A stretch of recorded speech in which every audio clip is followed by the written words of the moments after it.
ஏண்டி கதவு திறக்க இவ்வளவு நேரம்? மெதுவா பேசுங்க. நீ மெதுவா பேசுங்கன்னு சொல்றத பார்த்தா எவன்டா வீட்டுக்குள்ள? ஐயோ கத்தாதீங்க. எதுக்கு நீ மெதுவா பேசணும்? எதுக்கு நான் மெதுவா பேசணும்? நான் உன் புருஷன்டி, நான் உன் புருஷன். தொட்டு தாலி. என்னது கழுத்துல தாலியை காணோம், நெத்தியில பொட்டை காணோம். கஷ்டமா இருக்குன்னு கழட்டி வித்துட்டியா? ஐயோ ஏன் இப்படி வாய்க்கு வந்ததெல்லாம் பேசுறேன்? நான் சொல்றத கொஞ்சம் கேளு.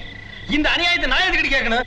இப்ப ஊரை கூப்பிடுறேன், அவங்களே கேட்கணும் இந்த நியாயத்தை. ஐயோ சத்தம் போட்டு காரியத்தை கெடுத்துறீங்க போல இருக்கே. கிட்ட வாங்க, காதை காட்டுங்க.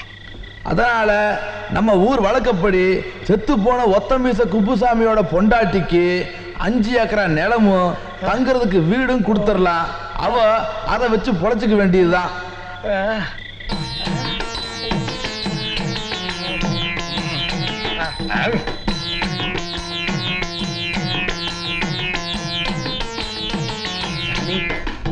ஜெய் ஆக்கச்சூடு ஜுருவரப்பாய்.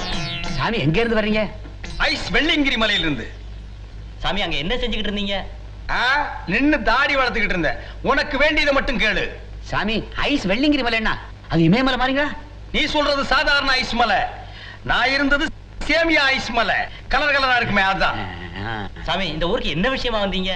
இந்த ஊர்ல குப்புசாமின்னு ஒருத்தர் இருந்தானே, அவனை பாக்குறதுக்கு வந்தேன். அவர் உங்ககிட்டயும் கடை வாங்கிட்டாரா? திருப்பி வாங்க முடியாது, அவர் செத்து மாசம் 1 ஆகுது. டேய் ராமசாமி. சாமி என் பேரு உங்களுக்கு எப்படி தெரியும்? ஆக்கச்சூடு ஜுருவரப்பாய். என்னங்க இப்படி கேட்டுட்டீங்க? பெரிய பெரிய சாமிக்கெல்லாம் ஞான கண்ணுல எல்லாமே தெரியும். என்னங்க சாமி? ஆமா வாங்க. இப்படி உங்க 2 பேருக்கு கல்யாணமாகி 8 வருஷம் ஆச்சு. ஏன் குழந்தை பிறக்கலன்னு தெரியுமா? தெரியாதுங்க சாமி. உன் புருஷன் அடுத்தவங்களை குறை சொல்றதை என்னைக்கு நிறுத்துறானோ அன்னைக்கு தான் பிறக்கும். சரியா சொன்னீங்க சாமி. சாமி யாருங்க? ஐஸ் வெள்ளியங்கிரி மலை ஆக்கச்சூடு ஜுருவரப்பாய் அப்புசாமி. செத்து போனதா சொன்னாங்களே குப்புசாமி, அவனோட அண்ணன். ஆமா, அவன் செத்து போனது என் ஞான கண்ணுக்கு தெரிஞ்சது. அந்த குடும்பத்துக்கு ஏதாவது உதவி செய்யலாமேன்னு வந்தேன்.